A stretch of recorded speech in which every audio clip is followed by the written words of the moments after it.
ஒரு நாள் தரிசன ஹாலில் அடியார்கள் பகவான் முன்னிலையில் சித்த புருஷர்களைப் பற்றி பேச ஆரம்பித்தனர். சித்தர்களைப் பற்றியும் அவர்களுடைய சித்து சக்தியை பற்றியும் அடியவர்கள் விவரித்ததை பகவான் வெகுநேரம் பொறுமையாக கேட்டுக்கொண்டிருந்தார்.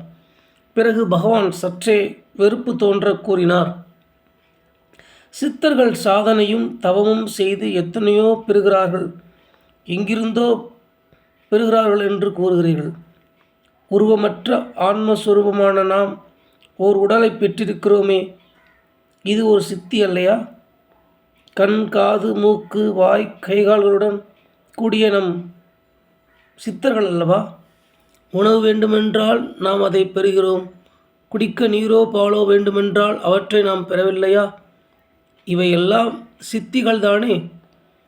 இவ்வளவு சக்திகள் நம்மிடம் இருக்கும்போது மேலும் சித்திகளுக்கு ஆசைப்படுவது ஏன்? தன்னை அறிதலே சித்திகளெல்லாம் பெரிய சித்தி. தன் ஆன்மாவில் நிலைத்திருத்தலே உண்மையான சித்தி. மற்ற சித்திகளெல்லாம் கனவுகளே, அவை நிலையானவை அல்ல. தன்னை அறிய ஒருவர் ஆன்ம விசாரணம் செய்ய வேண்டும். ஆன்ம விசாரம் செய்பவருக்கு எப்படியும் ஒரு நாள் உண்மை பொருள் விளங்கும்.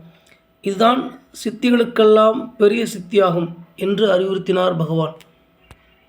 சித்திகள் மீதும் சக்திகள் மீதும் கருத்தை செலுத்தாமல் ஆத்ம விசாரணையில் கருத்தை செலுத்தி ஆத்ம அனுபூதியில் திளைத்திருப்பதுதான் நித்தியம். பகவான் சுட்டிக்காட்டிய ஒரு திருக்குறள், நிலையின் திரியாதடங்கியான் தோற்றம் மலையினும் மானப்பெரிது.